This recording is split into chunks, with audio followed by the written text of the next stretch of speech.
क्यों पुरुष वर्ग आपको पसंद कर रहा है? मैं उनकी बड़ी बहन हूँ, दीदी की तरह हूँ। और बहन जो है अपने भाइयों के लिए अपनी जान भी दे सकती है और किसी को टाइट भी कर सकती है। बताइए क्या समस्याएं हैं, कहाँ जूझ रहे हैं जो पुरुष वर्ग है? लड़की जो है वो इतनी खतरनाक हो गई कि टुकड़े टुकड़े करके तुम्हें वो सीमेंट में चिन देगी। कि महिलाएं कानूनों का इतना दुरुपयोग कर रही हैं। ये वो दुष्ट स्त्रियां हैं जो अपने दुष्ट इरादों के साथ परिवारों को तोड़ती हैं। कहते हैं कि स्त्री रहम दिल होती तो वो बेरहम हो गई। तो पैसा ही क्या ज़रूरी है? क्या इमोशनल सिक्योरिटी, परस्पर प्यार ये पीछे चला गया? पति घर के बाहर था, वो कहीं और सेट है। अगर कोई कहता आप इंडियन, अच्छा आप उस देश से जहाँ मुस्कान रस्तोगी ने वो ड्रम में काट काट के फेंक दिया। अब वायलेंस हो रहा है, हिंसा हो रही है पुरुषों के प्रति। आप फिल्मों में देखते थे कि हीरोइन को बचाने के लिए हीरो आया करता है। ये बहन के रूप में भाइयों को बचाने निकली हैं। स्त्रियां जो हैं समाज को जोड़ा करती थी, समाज को बनाया करती थी। आज वही स्त्रियां, कोई बेटी, कोई बहन, कोई पत्नी, कोई अलग अलग रूप में सास, आपके अनुसार समाज को तोड़ रही हैं। लड़का लड़की को पीट रहा हो तो 10 लोग लड़के को पीटा, भाई गलत काम कर रहा है। और लड़की अगर पीटे जरूर इसने कुछ किया होगा। कई केसेस ऐसे होते हैं। बीच में श्रद्धा वाकर और आफताब का केस आया। बोल्ड एंड ब्यूटीफुल, कितना मर्सीलेसली आपके साथ वो सेक्स कर सकता है, कितना डिमांडिंग है। और आपकी चॉइस कहाँ है? क्या बदन दिखाने में सुंदरता होती है या बदन ढकने में होती है? इनको ये सेंस कौन देगा कि मेरी लड़की 5 लड़कों के साथ भाग चुकी? भाई साहब आपने क्या शिक्षा दी फिर उनको? पानी पियो छान के और लड़की लो जान के। सीरियसनेस कितनी है समाज में बदलाव लाने के लिए, वापस उन वैल्यूज़ की तरफ जाने के लिए? उनके पास कोई हीरो नहीं है, कोई हीरोइन नहीं, कोई आइकॉन नहीं है। कौन है? उर्फी जावेद। लड़कियां अपने आप को प्रेजेंट करती हैं बोल्ड के रूप में। भारत में तो नारा है बेटी बचाओ बेटी पढ़ाओ। कहीं बेटे का नाम सुना कि बेटा पढ़ाओ बेटा बचाओ? तुम लोगों ने देखा कहीं बोर्ड लगा? देखा नहीं? देखा ना? तो क्या करें, बेटे को गड्ढे में डाल दें? भारत में बच्चे पलते हैं, बेटा बेटी नहीं पलते हैं। अगर बेटा नहीं बचेगा तो तीज त्योहार नहीं मन पाएंगे। बड़े आराम से मेडिकल स्टोर्स के बगल में बैठ जाइए, आप 2-3 घंटे बैठ जाइए, आप देखिएगा छोटी छोटी लड़कियां हैं, लड़के आकर के कॉन्ट्रासेप्टिव ले जाते हैं। तो दुष्ट स्त्री का एक ही समाधान, कड़े से कड़े दंड का प्रावधान। ऐसी औरतों को हम चौराहों पर टांग करके काट काट के फेंक दें। मेरे पास एक रिपोर्ट है, मैंने देखी कि 1142 केसेस गलत साबित हुए दहेज उत्पीड़न के पिछले 3 साल। सास बन करके उसका अलग रूप है और माँ बन करके अलग रूप है। लड़के ने उठ करके खुद उसकी बॉयफ्रेंड से लड़की की शादी करा दी, अपनी पत्नी की। एक 8वीं क्लास का बच्चा इसमें पॉर्न वीडियो भी देख सकता है और वो उसमें अबुल कलाम आज़ाद जी को भी पढ़ सकता है, उनको समझ सकता है। 2-2 घंटे को बुकिंग ज़्यादा हो रही थी होटलों की। हाँ। और जो 24 घंटे को होती थी वो कम हो रही थी। सेक्स के प्रति एक कहते हैं कि 4 साल 5 साल के बच्चे का भी दिमाग उस पर जाता है। सरकारें हाँ। आंखें मूंदे हाँ। क्यों बैठी हैं? उनको दिख नहीं रहा समस्या या कुछ कर नहीं सकती? लड़के मारे जा रहे हैं। आज 67,000 पुरुष 1 साल में भारत में आत्महत्या कर रहे हैं। पुलिस भी इस चीज़ से डरती है। एक बार मैंने कहीं सुना था कि आपने डीजीपी साहब के ऊपर हैरेसमेंट का आरोप लगा दिया था। मैंने कहा सर वो FIR के लिए हम लोग आए थे, सुने ही नहीं। मैंने उनका हाथ पकड़ लिया। मैंने कहा सर 14 सेकंड से ज़्यादा आप मुझे देख चुके हैं, क्यों ना मैं ही आपके ऊपर 376 लगा दूँ? क्या हुआ ये? मैंने कहा सर कपड़े फाड़ लूँगी अभी के भी। फैमिली कोड्स भरे पड़े हैं मुस्लिम महिलाओं से। बिल्कुल सही बात है, इट्स वेरी ट्रू। ज़िंदगी पर हमारे इस पॉडकास्ट में, जिसमें हम कुछ मीठी कुछ खट्टी बातें करते हैं, आप पहले भी देखते आ रहे हैं, हमारे साथ एक बहुत ही इंटरेस्टिंग और बहुत ही समाज सेवी महिला हैं जो बहुत ज़्यादा काम कर रही हैं। समाज को बदलने के लिए हमेशा कुछ योद्धा सामने आते रहते हैं और हमारे नज़दीक ये भी योद्धा हैं जो अपने काम से पुरुषों की चहेती बन गई हैं। अब इसको गलत माने में नहीं लीजिएगा, लेकिन ये हकीकत में पुरुष इनको जो है बहुत पसंद कर रहे हैं। बहुत देरों से मेरी बात हुई जो पसंद कर रहे हैं इस काम को। और मैं मिलाना चाहूँगा डॉक्टर इंदु सुभाष से, कि जो समाज सेविका हैं, बहुत ही प्रख्यात समाज सेविका है। बहुत बहुत स्वागत है हमारे इस पॉडकास्ट शो में। बात करेंगे आपसे। थैंक यू, नमस्कार। इस पर बात करेंगे सबसे पहले कि क्यों पुरुष वर्ग आपको पसंद कर रहा है। जी, इसके पीछे बिल्कुल सीधा आंसर ये है कि मैं उनकी बड़ी बहन हूँ, दीदी की तरह हूँ। और बहन जो है अपने भाइयों के लिए अपनी जान भी दे सकती है और किसी को टाइट भी कर सकती है। आज के ज़माने में जहाँ हम देख रहे हैं कि महिलाएं कानूनों का इतना दुरुपयोग कर रही हैं और जहाँ पर हमारे मासूम भाई हैं, बच्चे हैं, उनको वो झूठे आरोपों में फंसाती हैं। या आपने देखा कि नीला ड्रम आजकल किस काम आ रहा है? लोगों ने इसको एक ट्रेंडिंग हो गई है नीले ड्रम की, कि लड़की जो है वो इतनी खतरनाक हो गई कि टुकड़े टुकड़े करके तुम्हें वो सीमेंट में चिन देगी। तो जो ये बयार है या ये जो मानसिकता है, इसका मैं पुरजोर विरोध करती हूँ और अपने भाइयों के लिए एक सशक्त बहन के रूप में खड़ी हूँ कि मैं अपने भाइयों पे आँच तो नहीं आने दूंगी। हम जहाँ पर भी होगा अपनी बात को रखेंगे और उनके लिए न्याय के लिए, जो वो न्याय के लिए उनको एक राह मिलनी चाहिए, इसके लिए मैं सशक्त सारथी के रूप में उनके साथ हूँ। अपनी बात को और थोड़ा सा विस्तृत तौर के ऊपर मैं बता देता हूँ। आप फिल्मों में देखते थे कि हीरोइन को बचाने के लिए हीरो आया करता है, ये बहन के रूप में भाइयों को बचाने निकली हैं। अब भाइयों की समस्याएं क्या हैं उसके ऊपर बात करेंगे। बताइए क्या समस्याएं हैं, कहाँ जूझ रहे हैं जो पुरुष वर्ग है? देखिए, ये बहुत ही सीरियस मैटर है और आज समाज हमारा उस कगार पे आ गया है जहाँ पे मानव बमों का विस्फोट हो रहा है। ये जो मानव बम हैं, ये वो दुष्ट स्त्रियां हैं जो अपने दुष्ट इरादों के साथ परिवारों को तोड़ती हैं और उसके लिए वो सहारा लेती हैं उन कानूनों का जो उनकी सुरक्षा के लिए, उनकी आन बान की सुरक्षा के लिए बने थे। और उन कानूनों में उन्होंने लूप होल निकाल करके हेल्पलाइंस जो इतनी मेहनत के साथ काम करती हैं, उनको झूठी कॉल करके अपने अहम और वहम इन दोनों चीज़ों के लिए उन्होंने उसका मिसयूज़ किया है। ये वर्ड हमारा नहीं है, ये शब्द मानिए सुप्रीम कोर्ट का है, 2005 रिट पिटीशन नंबर 141। सोचिए, आज से 20 साल पहले माननीय सुप्रीम कोर्ट ने कहा, सुशील शर्मा वर्सेस भारत संघ का जो एक जजमेंट आया था उसमें, कि जो स्त्रियों की सुरक्षा में कानून बने हैं, विशेषकर 498A यानी दहेज उत्पीड़न और दहेज हत्या 113B, इनका इतना ज़्यादा मिसयूज़ हो गया है कि ये परिवारों में कानूनी आतंकवाद, ये शब्द आपने कभी नहीं सुना होगा, कानूनी आतंकवाद के रूप में व्याप्त हो गया है, जिसमें जो दुष्ट इरादों वाली स्त्रियां हैं वो घरों को तोड़ रही हैं, उसमें बुजुर्ग परेशान हैं, बच्चे बिलख रहे हैं और परिवार टूट रहे हैं।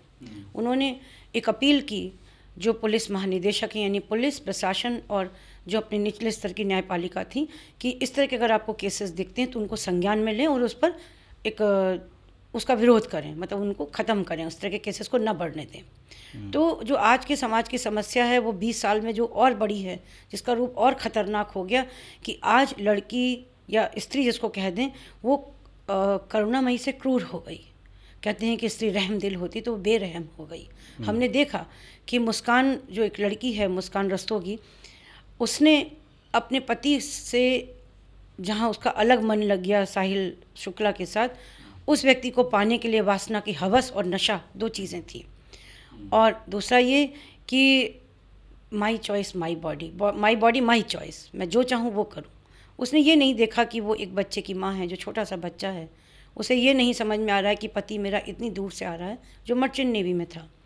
तो वो 6 महीने में एक बार, भाई 4-5 महीने अपने स्पेंड करने आ रहा है, कभी 4 महीने की ड्यूटी पे जा रहा है, तो अच्छा पैसा लाता था, जो उनके अकाउंट स्टेटमेंट से पता लगा। तो पैसा ही क्या ज़रूरी है?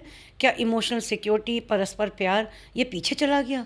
तो पैसा तो आपने ले लिया और उन्हीं पैसों से आप चाकू लाई खरीद करके, उन्हीं पैसों से आपने ड्रम खरीदा और उन्हीं पैसों से आपने शराब और नशे का सामान खरीद करके, और उन्हीं पैसों से आपने लोगों को इकट्ठा किया। 54 हज़ार की आपने एक गाड़ी बुक करी शिमला या मनाली जाने के लिए, और उन्हीं पैसों से आपने केक मंगाया बड़ी मधुर भाषा में। तब आप संस्कारी महिला दिख रही थी। तो टैक्सी वाला भी कंफ्यूज हो गया कि ये अपने पति का जन्मदिन मना रही है। तो ये जो पूरा ताना बाना है जो आप पूछ रहे हैं मेरे से, आज अगर समाज में देखें तो कतिपय महिलाएं, यानी कुछ ही महिलाएं ऐसी हैं जो सुनाई में आ रही हैं। घटनाएं इतनी ज़्यादा आ रही हैं कि अखबारों में, सोशल मीडिया पे कहीं देखिए, हम खोलते नहीं हैं उससे पहले खबरें आ जाती हैं कि पति घर के बाहर था, वो कहीं और सेट है। ठीक, कुछ ये हो रहा है, पति को भांग खिला दी, पति को काट के फेंक दिया, पति को नशे में जहर खिला दिया, या शादी करने के 6 दिन बाद उसको कॉफ़ी में जहर दे के मार दिया, जो रिसेंटली आपने प्रगति यादव का केस देखा। कहाँ गए आपके संस्कार? कहाँ गई जो वैदिक रीतियाँ जो आप पूजा पाठ करके फेरे पढ़ रहे थे, जन्म जन्म साथ निभाने का? तो इसका मतलब ये सारी चीज़ें फर्जी हैं। तो ये जो समाज की व्यवस्था, जो समाज हमारा भारत जो है पूरे विश्व में परिवार व्यवस्था के लिए जाना जाता है। कहीं हम बाहर जाते हैं, अगर मैं साड़ी पहने और बिंदी लगाए, are you Indian? Yes, I am Indian. मुझे बहुत प्राउड फील होता है। आज की तारीख में अगर कोई कहता है आप इंडियन, अच्छा आप उस देश से जहाँ मुस्कान रस्तोगी ने वो ड्रम में काट काट के फेंक दिया। सोचिए, आज भारत को इस तरह बातें की जा रही हैं कि जब निर्भया कांड हुआ तो भारत बलात्कारियों का देश था। ये बहुत बड़ी घटनाएं हुई थी कि आज बाहर के लोगों में भी, विपक्षी पार्टी ने भी यही कहा कि आज भारत जो है बलात्कारियों के देश के रूप में जाना जा रहा है। तो आज भारत किस रूप में जाना जा रहा है? उल्टाओं का देश है कि आर्य कुपुत्रियों का देश है? ये क्या है? संस्कारहीन महिलाओं का देश है। तो हम किस तरह की शिक्षा अपनी लड़कियों को दे रहे हैं? कहते हैं कि एक लड़की को पढ़ा दो तो 10 लोगों को पढ़ाने के बराबर होता है। इफ़ वी एजुकेट अ नहीं, मैं गर्ल। यहीं पर आना चाह रहा था। हाँ। स्त्रियां जो हैं समाज को जोड़ा करती थी, समाज को बनाया करती थी। यस। आज वही स्त्रियां, कोई बेटी, कोई बहन, कोई पत्नी, कोई अलग अलग रूप में सास, आपके अनुसार समाज को तोड़ रही हैं। हाँ।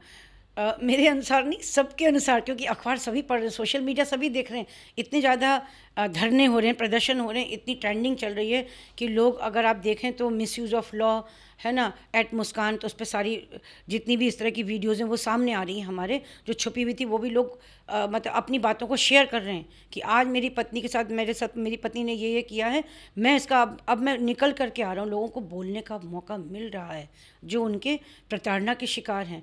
कुछ ऐसे हैं जो अभी भी इस दबाव में हैं कि अरे अतुल सुभाष ने कर ली, चलो हम भी कर लेते हैं। जब अतुल सुभाष ने आत्महत्या की थी तो मैंने कहा था मीडिया से कि अब आप आज की घटना देख लीजिए, बहुत जल्दी ये एक बयार बहेगी जिसमें लड़के फटाफट आत्महत्या करेंगे। उनको लगेगा कि शायद इससे एक दबाव बनेगा जुडिशरी पर कि वो लड़कों की सुने, क्योंकि क्या पुरुषों के बारे में बात करना इतना कठिन है? क्या उनके लिए हम न्याय की बात नहीं कर सकते? अगर 49% स्त्रियां हैं तो क्या 51% पुरुष नहीं है? 87 टैक्स पे एक पुरुष है, तो ये कहाँ का समाज है कि आप पुरुषों के हितों की सुरक्षा ही नहीं कर रहे? आपके पास कोई पुरुष मंत्रालय नहीं है, कोई पुलिस हेल्प डेस्क नहीं है, कुछ नहीं है। अगर कहीं पर भी राह में अगर आप देख लें कि कोई लड़की अगर लड़के को पीट रही है, उसको 4 लोग पीटने आ जाते हैं, ठीक? अगर लड़का लड़की को पीट रहा हो तो 10 लोग लड़के को पीटा, भाई गलत काम कर रहा है, और लड़की अगर पीटेगी जरूर इसने कुछ किया होगा, जरूर इसने कुछ किया होगा। ये कैसे आप मान लेते हैं कि लड़का जो है प्रथम दृष्टया दोषी होता है? वो अत्याचारी भी होगा, बलात्कारी भी होगा। लड़की ने जो कह दिया कि मुझको छेड़ा तो मान लिया। जैसे अभी आपने रिसेंटली एक वीडियो देखी है इंस्टाग्राम पर कि लड़की जो है सीट से उठ ही नहीं रही है, हमारे पास टिकट हम नहीं दिखाएंगे, जाओ प्रधानमंत्री से पूछो। अरे भाई, आपके सामने टीटी खड़ा हुआ है, आपके सामने रेलवे पुलिस आके खड़ी हुई है, वो आपसे रिक्वेस्ट कर रहे हैं कि मैडम टिकट दिखा दीजिए, ये अब बर्थ आपकी नहीं, हट जाइए यहाँ से। तो वो सीधे फिर उसने एक गंदी गाली दी, फिर कहा काट काट के भी तुमको टुकड़े टुकड़े कर देंगे। ये क्या तरीका है भाई? मतलब लड़कियों की भाषा इतनी गंदी हो गई। जो पुरुष गंदी गालियाँ दिया करते थे, जो बिगड़े हुए लोग हुआ करते, जो नशे में गंदी गाली देते थे, वो आज की तारीख में लड़कियाँ फ्रिक्वेंटली गाली दे रही हैं। तो ये समाज में स्वच्छंदता का प्रतीक है कि स्वतंत्रता का प्रतीक है या उन्मुक्तता का प्रतीक है? ये लोगों को समझना पड़ेगा। जो हमारे मोमबत्ती गैंग, जो महिला NGOs हैं जिनको अच्छी फंडिंग होती है, वो हैं कहाँ इस समय? क्या कोई पुरुष अगर मरता है तो उसके घर में कोई औरत नहीं होती है, बहन नहीं होती है? क्या उनको दर्द नहीं होता या मर्द को दर्द नहीं होता? कहाँ है? क्यों नहीं लोग सम पे काम करते कि अगर किसी लड़की ने गलत किया तो सारे लोग इकट्ठे होकर क्यों नहीं आते हैं? आप जब अभी प्रेस कॉन्फ्रेंस की थी हमने 24 तारीख को, तो आप लोग थे वहाँ पर, आपने खुद देखा होगा कि मैंने महिलाओं को ही आह्वान किया था कि भाई आओ। इसीलिए जो आज प्रेस कॉन्फ्रेंस की है, जो गोष्ठी की है, उसका जो टाइटल है दुष्ट स्त्री का एक समाधान, कड़े से कड़े दंड का प्रावधान। आर्य पुत्रियाँ जो कुसंस्कार बन रही हैं, कुपुत्रियाँ बन रही हैं, लेट अस जॉइन टुगेदर। हम जब अगर हम ही नहीं समझेंगे तो संतति को संभालेगा कौन? लड़कियों को अगर अच्छी शिक्षा नहीं मिलेगी, उनको संस्कार नहीं मिलेंगे, क्योंकि लड़की जो है धुरी होती है परिवार का, वो अगर मुस्कुरा दे तो गजल हो जाती है। यही आर्य पुत्री एक समय था जब जीवन संगनी बनकर आती थी। बिल्कुल। एक समय ये ऐसा भी आया कि सती हो रही थी, वो अच्छी और बुराई की मैं बात नहीं कर रहे हम, उसमें वो पति के लिए इतनी कमिटेड थी, जैसे कहा जाता था पति कई जगह जबरदस्ती के भी केसेस आए कि जबरदस्ती डाल दिया जाता तो वो था। बंद हुई ना मर्द प्रथा, की गलती थी, मर्द ने, हाँ वो प्रथा तो गलत थी, तो आवाज लेकिन उठाई क्यों थी। वो आज इस लेवल तक आ गया? तो मर्द ने ही तो आवाज उठाई थी, उनको स्वतंत्र करने के लिए, उनको एजुकेट करने के लिए। राजा राम मोहन राय, ज्योतिबा फूले, ईश्वरचंद विद्यासागर, किसने नहीं जान दी थी उसके ऊपर? तो वो इसलिए अब मर्दों के लिए औरतों को आना जरूरी है। हाँ, ये तो खैर नैतिकता है, ये मेरा नैतिक दायित्व है, इसको मैं ऐसे मान के चलती हूँ कि अगर सती प्रथा जैसी एक कुरीति ख़त्म हो सकती है भारत से, तो शायद जो इस तरह की जो ये घटनाएं चल रही हैं कि पुरुषों के साथ इतना एक वायलेंस हो रहा है, हिंसा हो रही है पुरुषों के प्रति, अगर अब सरकार नहीं चेती तो वोट देगा कौन आपको? कौन आपकी किसी कैंपेन का पार्ट बनेगा? कहाँ से लड़के आएंगे वो? क्योंकि अगर हमारे आज 20 से 35 साल के लड़के मारे जा रहे हैं, कूटे जा रहे हैं, वो शादी नहीं करेंगे तो क्या होगा? फिर एक लड़के से 5 लड़कियों को शादी करनी पड़ेगी, 10 लड़कियों को शादी करनी पड़ेगी, क्योंकि लड़के शादी करेंगे नहीं, लड़के ख़त्म हो जाएंगे। सरकार नहीं चेती, इस पर आएंगे। पर बेसिकली अभी आपने निर्भया की बात करी, कई केसेस ऐसे होते हैं, बीच में श्रद्धा वाकर और आफ्ताब का केस आया। ये वाला केस है जो अभी आप बता रही हैं, जो साहिल वाला, जो साहिल वर्मा वाला, ये साहिल बैठा है हमारे यहाँ भी एक, तो इसके छुट्टियाँ नहीं है। इसके छुट्टियाँ नहीं है। तो और ये नन्हुआ जैसी शक्ल का लड़का, चुट्टा लगाए हुए, एक सौरभ को देख लीजिए कितना खूबसूरत लड़का है। तो क्या चॉइस है आपकी? बोल्ड एंड ब्यूटीफुल, कितना मर्सिलेसली आपके साथ वो सेक्स कर सकता है, कितना डिमांडिंग है, कितना वो कर सकता है, मतलब हद है किसी चीज़ की, वासना की पराकाष्ठा है। लड़की का खुद का ड्रेसिंग सेंस देख लीजिए, मैं किसी पे कमेंट नहीं करती हूँ, पर आपकी चॉइस कहाँ है? क्या बदन दिखाने में सुंदरता होती है या बदन ढकने में होती है? इनको ये सेंस कौन देगा? उसकी माँ खुद कह रही है, पता नहीं माँ का सत्य कथन है कि झूठा कथन है, हो सकता है माँ जान बचा रही को उसको जेल ना जाना पड़े, क्योंकि अकाउंट उनके भी खंगाले गए तो अच्छा खासा पैसे उनके भी अकाउंट में है। वो माँ खुद एक्सेप्ट करी स्क्रीन के ऊपर पुलिस के सामने कि मेरी लड़की 5 लड़कों के साथ भाग चुकी। भाई साहब, आपने क्या शिक्षा दी फिर उनको? और क्यों आपने शादी होने दी इस तरह की? आप विरोध कर देती, जो अब कह रही थी सौरभ से कि सौरभ तुम इसको छोड़ दो। भाई तुमने पहले शादी क्यों होने दी? तो कहीं ना कहीं पर आज की तारीख में ये एक सुनियोजित अपराध हैं जो टारगेट किए जाते हैं इस तरह के इनोसेंट फेसेस का जो इमोशनल होते हैं। तो लड़कों से मेरी अपील है आपकी प्रतिष्ठित चैनल के माध्यम से कि भाई पानी पियो छान के और लड़की लो जान के। आप इमोशनली एकदम से लड़की की ट्रैप में मत आ जाइए, उसके मोह पाश में मत बंधिए। वो बोल्ड एंड ब्यूटीफुल है तो भाई उसके पीछे का भी जान लो कि वो कहाँ की है, किधर की है, और क्यों ना अच्छा हो कि बड़े लोग मिल कर के ही आपके जीवन साथी का चयन करें। सुन रहे हो तुम लोग, चारों लोग? ध्यान रखना, मैम की सीख है ये, मैम तो मैं बता रही। पर मैम सीरियस पहलू के ऊपर आते हैं। जैसे मैंने अभी कहा कि निर्भया और ऐसे बहुत सारे केसेस जो हैं बीच बीच में, एक हैदराबाद का केस जो है वो तो अलग अलग पॉलिटिकल कारणों से तो प्रचारित हो जाते हैं। सीरियसनेस कितनी है समाज में बदलाव लाने के लिए, वापस उन वैल्यूज़ की तरफ जाने के लिए? बहुत कठिन क्वेश्चन है और आंसर मैं इसलिए देने के लिए अपने आप को कहना चाहिए कि सक्षम मानती हूँ क्योंकि ये प्रयास मैं खुद कर रही हूँ। हम स्कूलों में जाते हैं, बच्चों के बीच में जाते हैं, लड़कियों के बीच में जाते हैं, युवाओं के बीच में जाते हैं, क्योंकि समाज आगे उन्हीं से बनेगा। क्योंकि आज हम अपनी ज़िंदगी को जीने के एक उस कगार पे आ रहे हैं कि जहाँ पर छोटे छोटे बच्चों युवा बन करके रिप्लेस करेंगे। उनके पास कोई हीरो नहीं है, कोई हीरोइन नहीं, कोई आइकन नहीं है। कौन है?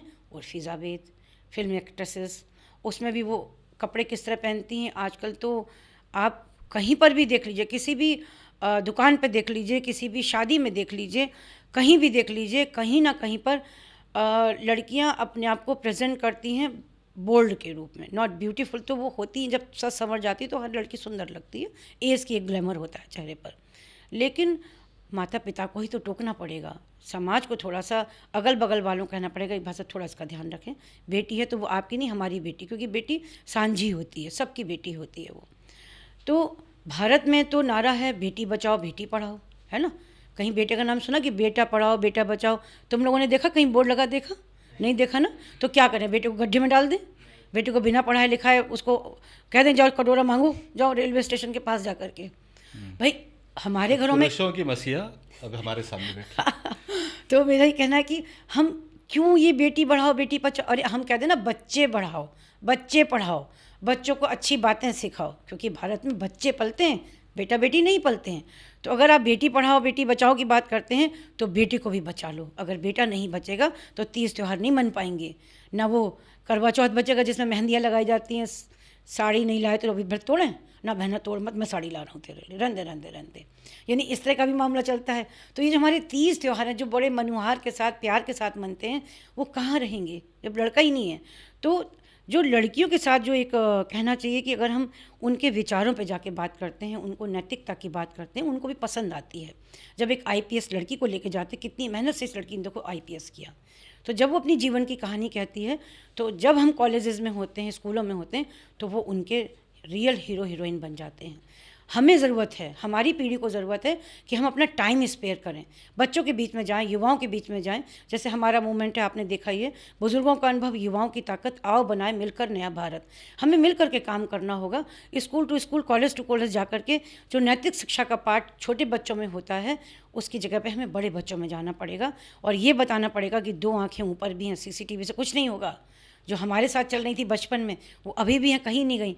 अल्लाह की आँखें, चाहे खुदा की आँखें, चाहे भगवान की असल में उन्हीं आँखों की तरफ हाँ हमने उसका डर ख़त्म हो गया है, उसका बस। प्रेम ख़त्म हो गया है, जिसके कारण जो है कहीं ना कहीं हम ये सब पाप करते जा रहे हैं जो बढ़ते चले जा रहे हैं। क्योंकि कोई देख ही नहीं रहा।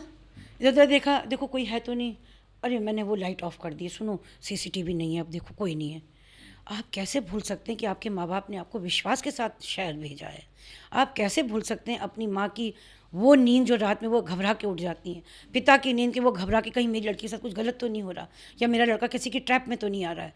आप यूनिवर्सिटी के बाहर, कॉलेजेस के बाहर जहाँ पर हॉस्टल्स होते हैं, वहाँ आप देख सकते हैं कि लड़के लड़कियाँ अपने ग्रुप्स बनाते हैं, लिव इन में जाते हैं, डेयर एंड विन करते हैं। कॉन्ट्रासेप्टिव बड़े आराम से मेडिकल स्टोर्स के बगल में बैठ जाइए, आप 2-3 घंटे बैठ जाइए, आप देखिएगा छोटी छोटी लड़कियाँ हैं, लड़के आकर के कॉन्ट्रासेप्टिव ले जाते हैं। क्यों? ऐसा क्यों हो रहा है? या तो फिर भारत को हम पाश्चात्य देश मान ही क्यों ना लें कि भाई यहाँ पर अब कुछ नहीं है, सब लिव इन चलेगा, कोनो शादी वादी कुछ नहीं होगी, कोई निकाह वकाह नहीं होगा, जिसका जो मन करे शादी करो, जाओ जो करना हो करो।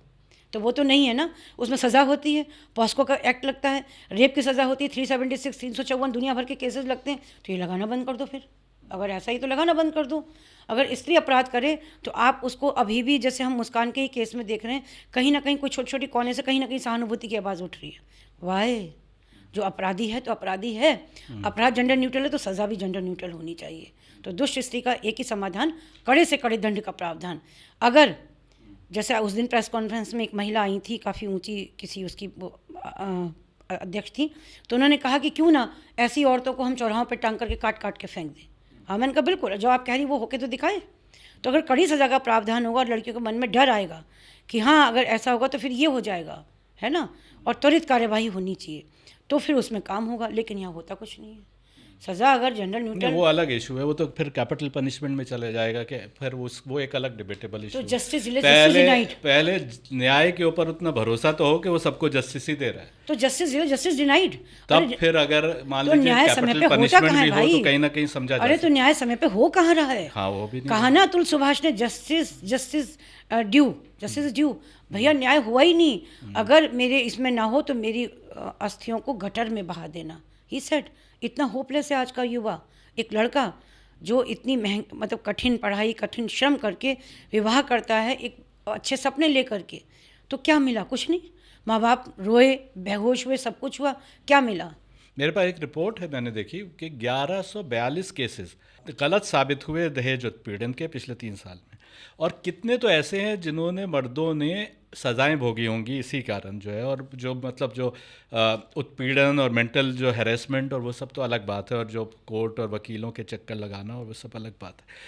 तो पत्नी उत्पीड़न की आवाज़ें उठ रही थी, अभी ज़्यादा दिन नहीं हुए, अभी 1-2 दशक पहले ही जो है बहुत तेज़ी से उठा करती थी ये आवाज़ें, महिला उत्पीड़न की आवाज़ें। वहीं के ऊपर अब पर मैं ये पूछना चाह रहा हूँ कि अल्टीमेटली उन महिलाओं को कहीं ना कहीं गाइड करने, उनको रास्ता तो यही पुरुष वकील बताते हैं।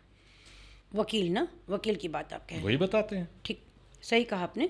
आपने कहा कि 1 दशक से 2004-5 से सेव इंडियन फैमिली है, जिसमें स्वरूप सरकार हैं, वासिफ अली और अमित लखानी, उमा छल्ला, इस तरह के लोगों ने आगे बढ़ कर के काम किया, उसको एस्टेब्लिश किया सेव इंडियन फैमिली के रूप में। वो एक आज मूवमेंट के रूप में भारत में है, जिसमें उन्होंने जो एक आंदोलन है उसको खड़ा किया। और पुरुष जो एक दिवस होता है, अंतर्राष्ट्रीय पुरुष दिवस, जिसको आप आए भी हमारे प्रोग्राम्स में, मैं तो हर साल इसको बहुत ही पॉम्प एंड शो के साथ मनाती हूँ, जो पूरे विश्व में बहुत ही गाला एक इवेंट के रूप में मनाया जाता है। तो सेव इंडियन फैमिली ने 2005 से इस मूवमेंट को इंडिया में शुरू किया था, क्योंकि वहाँ पर बहुत सारे ऐसे लाइव केसेस थे जहाँ पे लड़के आत्महत्या कर रहे थे। आप गूगल पे जाके देखेंगे तो आपको दिखेगा कि उन्होंने लाइव आकर के अपनी को ख़त्म किया है। तो इस तरह की जब घटनाएं हुई हैं, और आपने जो ये बात उठाई कि महिलाओं का जो आज का जो एक दम आ गया है, एक उनके अंदर एक, अगर वो पीड़िता नहीं है, वो एक छदम पीड़िता है, दिखाती तो ये कि हम पीड़ित हैं।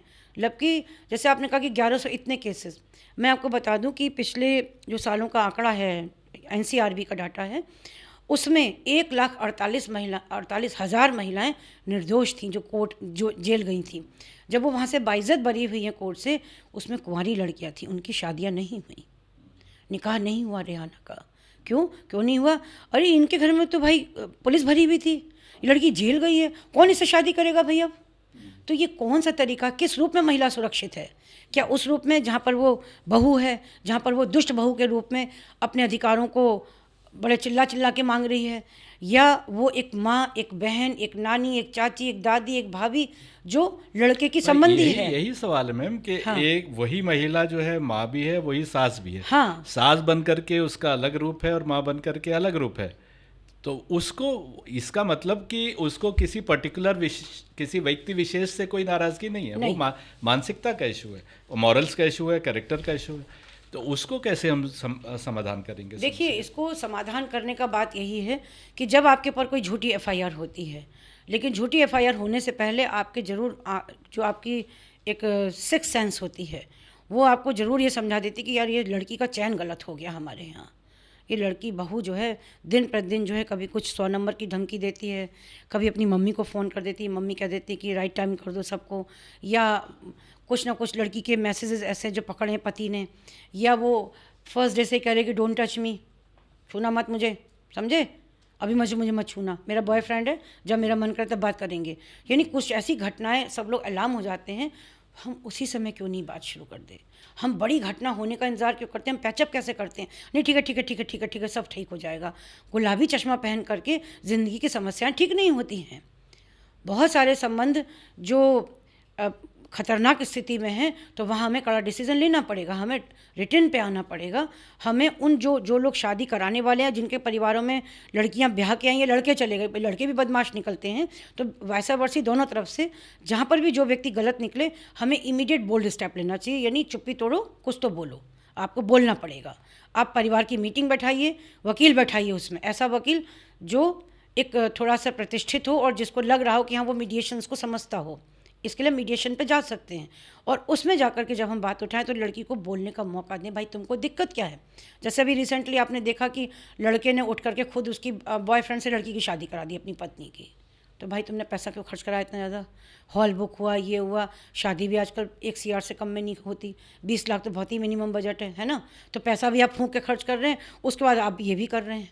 तो ये सब चीज़ों पर जिसको की संभावना है, जिसके घर में मानव बम आ रहा है, जिसको लग रहा है कि यहाँ गड़बड़ हो रहा है, तो फिर आपको खुद ही स्वतः तो सुरक्षा उसने करनी है। सोचा होगा कि पैसा वैसा सब जाए किनारे, कम से कम जीवन की, आगे के जीवन के लिए कम से कम पीस ऑफ माइंड ही बटोर ले। वो तो उसके संज्ञान में आ गया, और उसने किसी तरह अपनी पत्नी को कन्विंस कर लिया। लड़की में इतना नैतिक साहस था, या हो सकता है कि वो प्रेग्नेंट हो, वो पकड़ लिया गया हो, तो लड़के ने सोचा कि भैया तुम निकलो, खुशी खुशी कर दो विदा, है ना, तुम्हारी बेटी राज करेगी। उन्होंने निकाल दिया उसको।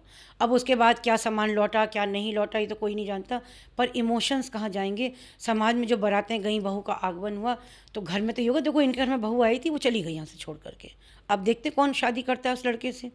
तो ये जो सामाजिक जो हमारी संस्कृति है, उसमें विवाह का बड़ा ऊंचा स्थान है, बड़ा पॉम्प एंड शो के साथ हर कास्ट में शादी जो है बड़े गाला, ज़िंदगी की बहुत ही सुंदर इवेंट होती है। तो इसकी प्योरिटी को समझना चाहिए, जो इसकी प्रोमिनेंस है उसको ज़रूर समझना चाहिए कि भाई इसको ठीक से कर लो। इसके लिए सभी को लगना पड़ेगा। लड़की या लड़के का चयन बहुत हिसाब से करें, और शादी के अगर एक दिन पहले भी लगे कि लड़का लड़की गलत है, शादी तोड़ दीजिए आप, वो बेटर है उस चीज़ के लिए। पॉडकास्ट शुरू होने से 20 मिनट पहले ही मैम आई हमारे ऑफिस में, और इस 20 मिनट में 3 फ़ोन इनके पास आए अलग अलग जगह से, कि जिसमें जो है लोग अपनी अपनी समस्याओं के निवारण के लिए इनको as a social worker contact कर रहे थे। आप एक तो अपना नंबर भी बता दीजिए कि किस नंबर पर किसी को आपसे कांटेक्ट करना है तो करें, और किस टाइप के फ़ोन आते हैं आपके पास। देखिए अभी मैं कितने सारे, ये देखिए किसी लड़की ने इतना टाइप कर दिया, कैसे कोई पढ़ लेगा? बताइए बताइए बताइए बताइए। आराम से पढ़िएगा घर से। मुझे ये बड़ा अच्छा लगता है कि लड़कियां मुझ पर विश्वास करती हैं जो वास्तव में प्रताड़ित है, और किसी गलत जगह ना जा कर के, वकील के पास ना जा कर के, अगर वो माँ स्वरूप किसी को चुनती हैं तो माँ भी उनके लिए काम करती है। क्योंकि मैं जब भी लड़कियों का फ़ोन आता है, मैं उनको बिल्कुल अपनी बेटी की मान करके उनको सही शिक्षा देती हूँ कि बेटा जहाँ पे गलत हो उसको माफ़ी मांग लो, उसको रिपीट मत करो। क्योंकि कहीं पर अगर आपके अंदर पश्चाताप आ जाता है तो समझ लीजिए आप अपराधी से एक विज्ञानी। आप कह रही हैं लड़कियां आप पे भरोसा करती हैं, आप मसीहा तो पुरुषों की बनी। देखिए किसी भी पुरुष के साथ 4 स्त्रियां होती हैं, उसकी माँ, बहन और चाची या भाभी, ठीक है, और बेटी भी होती है। तो उसी में से कोई बहन ऐसी होती है जिसको ज़रूरत होती है, वो भी कहीं, भाई वो लड़की अगर बहन है तो कहीं पे किसी की लवर भी है, किसी की पत्नी भी है। तो इस तरह की अगर समाज में बैलेंस है, इस संसार में बैलेंस है, तो अच्छाई बुराई का है ना। तो जो कुछ लड़कियां प्रताड़ित होती हैं तो वो कोर्ट कचहरी में जाकर किसको चुनती है? काउंसलर को चुनती है, रिलेशनशिप काउंसलर को। तो मैं एक रिलेशनशिप काउंसलर हूँ। उनका हमेशा ये आग्रह होता है कि मैम इसको ठीक करना है। अगर मेरे बेटे पति को शराब की दिक्कत है तो मैम आप समझा दीजिए ना उनको, डांट दीजिए ना उनको कि वो इसको ना पिए, उनकी बुराइयाँ। तो मैं ये कोशिश करती हूँ, और मुझे पूरा इतनी खुशी होती कि लड़के मेरी बात मानते हैं कि मैम कह रही तो बात सही है। क्योंकि मेरा क्वेश्चन ये होता है, बेटा किससे आए हो, अभी जब लेके आए हो, मैम वो गाड़ी से आए हैं। अच्छा तो गाड़ी कैसे चलती है, मैम डीजल से चलती है। जब पेट्रोल डाल दें तो ख़राब हो जाएगी, तो फिर क्यों शराब पीते हो? शरीर अल्लाह ने इतना अच्छे से आपको दिया है भगवान ने, तो क्या इसमें हम जहर डाल दें? तो कुछ कुछ बातें लोगों को क्लिक हो जाती हैं, कहते हैं नहीं ठीक है। तो फिर उनका कोई अच्छा दिन लेकर के उनको समझा करके शराब की बुराइयां लाइव उनको स्टोरीज़ दिखा करके, उसकी वीडियोस दिखा करके सेंसिटाइज करते हैं और लगातार फॉलोअप में रखते हैं। सुबह से लेकर शाम तक कोई ना कोई मैसेज मेरा पहुंचता है। उनकी फिर इंडिविजुअल काउंसलिंग होती है कि बच्चों को अगर आप करते हैं प्यार तो शराब से कर दीजिए इनकार। तो नशा जो है हमारा, आप देख रहे हैं कि युवा पीढ़ी में नशा जो है कलर कास्ट क्रीड के अलावा किसी को भी गिरफ्त में ले रहा है। नशे से भी सारी समस्याएं आ रही, जो अगर आप देख रहे हैं तो नशा सबसे पहले चल रहा है। नशे से हटेंगे तो वासना से हटेंगे, वासना से हटेंगे तो फिर हमें अपना वजूद खुद समझ में आएगा कि एक्चुअली हम थे क्या, हमने क्या पढ़ाई की है। आप अगर मुस्कान को देखें तो वो 8वीं पास भी नहीं है, लेकिन सोशल मीडिया पे अपनी फ़ोटोज़ और वीडियो अपलोड करना उनको सब आता है। तो इसका मतलब है बुराई तो फिर इसमें है। एक 8वीं क्लास का बच्चा इसमें पॉर्न वीडियो भी देख सकता है और वो इसमें अबुल कलाम आज़ाद जी को भी पढ़ सकता है, उनको समझ सकता है। जिस दिन मुस्कान ने कांड किया, देखिए उसी दिन सुनीता विलियम्स 9 महीने अंतरिक्ष में रह के आई थी। तो ये स्त्री के 2 स्वरूप हैं, सुनीता विलियम के रूप में अंतरिक्ष में इतनी कश्मकश के बाद लौट के आना, एक मुस्कान का अपनी आज़ादी का भरपूर मिसयूज़ करना, उसका फ़ायदा उठा करके अपने पति को ठिकाने लगा देना। ये स्त्री के 2 स्वरूप हैं तो पुरुष के भी 2 स्वरूप हैं।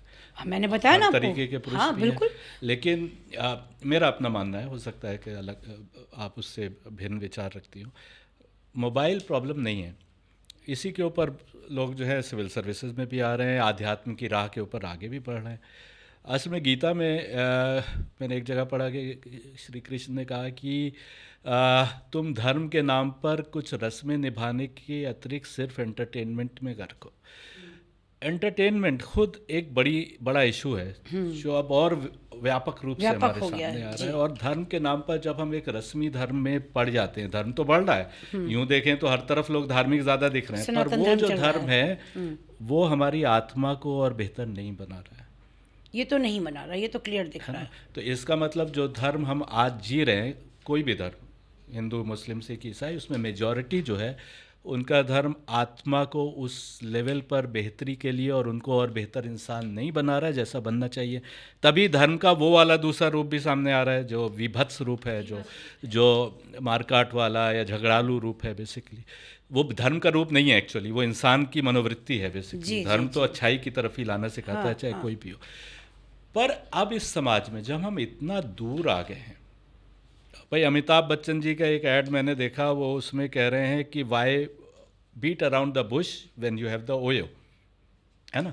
तो ओयो आई है बुश के पीछे, बुश के अंदर जाने की जरूरत नहीं है आपको। तो दिया एलिगेशन लगा, ओयो ने भी रोक लगा दी इस पर कि नहीं आ सकते लड़के लड़कियां अंदर। अब पता नहीं कि हम अभी कुछ दिन पहले तक तो आ रहे थे, जहाँ तक मेरे इन्फॉर्मेशन है, 1 महीने के अंदर 2-2 घंटे को बुकिंग ज़्यादा हो रही थी होटलों की। हाँ। और जो 24 घंटे को होती थी वो कम हो रही थी। काम तो इसी का चल रहा है ना, काम इसी का चल रहा है। देखिए किसी भी व्यक्ति के हाथ, किसी भी व्यक्ति की जो मानसिकता है, जहाँ पर बैकअप संस्कारों का नहीं है, तो बुराई की तरफ, मानसिक प्लेजर की तरफ, सेक्स के प्रति, एक कहते हैं कि 4 साल 5 साल के बच्चे का भी दिमाग उस पर जाता है जैसा वो देखता है, ठीक है। तो वो इसमें भी पॉर्न साइट देके उसको एक मानसिक आनंद मिलता है। हम कितनी खबरें पढ़ते हैं कि दिल्ली का छोटा सा कोई स्कूल था, 8वीं क्लास के बच्चे ने 5वीं क्लास की लड़की था रेप कर लिया। तो कुछ तो इसका काम तो होगा ना। तो इसको अगर किसी ने कोई IPS IAS बना है तो उसके पीछे कोई मोटिवेशन, सेल्फ मोटिवेशन, संस्कार, उसकी पाठ का जो उसने पाठ्य कहीं से पढ़ाई की, वहाँ पर किस तरह की नैतिक शिक्षा उसके दन में डाली गई, उसको मोटिवेट किया कि you are born to be IPS, आपको IPS बनना है, मोटिवेशन है। लेकिन जहाँ पर पीछे बैकअप भी नहीं है कुछ भी, जहाँ पर आदमी ऐसे ही पल बढ़ रहा है, जहाँ आप देख रहे हैं कि मुस्कान जैसी लड़कियाँ, प्रगति जैसी लड़कियाँ, पता नहीं कितनी लड़कियाँ, वो साक्षी जैसी लड़की जो अपने पति का शव हाथ में लेकर के बोरे में भर करके बॉयफ्रेंड साथ राजस्थान में घूम रही है कि कहाँ इसको ठिकाने लगा दें। तो भाई शिक्षा का हमारा दर कितना है आज की तारीख में, अगर आप खुद देखें, है ना, कि कितनी हम शिक्षा के प्रति जा रहे हैं। लड़कियां फर्स्ट आती, सब कुछ है, लेकिन शिक्षा में कितनी लोग आगे बढ़ कर के उस शिक्षा को ले रहे हैं, या नैतिक शिक्षा किस लेवल पर है। उन छोटे छोटे बच्चे जो वास्तव में खुद भगवान से डरते हैं, और शिक्षा होनी किस में चाहिए, यूजी लेवल पर होनी चाहिए, उनके पाठ्यक्रम में होनी चाहिए, उनके पाठ्यक्रम में सोशल वर्क होना चाहिए। अनाथ आश्रम में, वृद्धाश्रम में जाकर के देखिए, लाइफ लेसन्स लीजिए। बड़े लोगों के छोटे छोटे सेमिनार्स जो हमारी संस्था करती है, हम बड़े बड़े लोगों को, जो बड़े लोग मैं इसलिए कह रही हूँ कि जिन्होंने अपनी ज़िंदगी को, अपने पद को बहुत मेहनत और ईमानदारी से पाया, हम उनको बच्चों के बीच में लेके जाते हैं या वेबिनार्स करते हैं, उनको ऑनलाइन लेते हैं कि सुनो इनको अपने आइकन बनाओ, इनसे सीखो, इनकी डीपी लगाओ। डीपी किसकी होती है आप भी जान रहे हैं। तो हमें मॉडल्स क्रिएट करने हैं, उनके माइंडसेट को चेंज करना है। माइंडसेट को चेंज करने के लिए संवेद प्रयासों की बहुत ज़रूरत है, क्योंकि यहाँ पर इंडिविजुअल पे काम नहीं हो सकता, मिल के काम हो सकता है। जिसमें मैं बहुत धन्यवाद दूंगी आपका कि एक प्रतिष्ठित चैनल के माध्यम से मेरी आवाज़ बहुत लोगों तक पहुँचेगी। ऐसे तो मैं अकेले में कितना ही बोल लूँ, कौन सुनता है मुझे। ये आप अच्छा काम कर रही हैं, इसलिए हमने आपको आमंत्रित भी किया। जी। लेकिन हाँ, यहाँ पर मुझे एक बात याद आ गई। जब मैंने आपको फ़ोन किया तो आपने ये कहा कि हाँ, पॉडकास्ट के लिए मैं आना चाहूँगी, मैं अपने पति देव से पूछ लूँ। बिल्कुल। तो क्या यही स्वरूप पत्नी का होना चाहिए कि घरों में झगड़े कम होंगे? देखिए, घरों का जो तापमान होता है वो ब्लोअर या एसी से नहीं होता। दिलों की जो एक गर्मजोशी होती है, या जो हमारे दिमाग की जो एक ठंडक होती है, जब हम सुकून लेते हैं, उससे टेम्परेचर मेंटेन होता है। और हमने वही संस्कार अपनी सास से या अपनी माँ से पाए, या हमने अपनी बहनों भाभीयों को देखा कि जहाँ पर हम एक पति के रूप में या भाई के रूप में सम्मान करते हैं, किसी के अस्तित्व का सम्मान करना। तो अगर मैं अपने पति से पूछ के आती हूँ, या मेरा बेटा मुझसे पूछ के जाता है, या हस्बैंड मेरे से बता के जाते हैं कि मैं वहाँ जा रहा हूँ, कुछ काम हो तो बता देना, तो हम बच्चों को एजुकेट भी करते हैं कि हाँ, मेरी माँ ऐसा करती, पापा ऐसा करते, तो मुझे भी ऐसा करना चाहिए।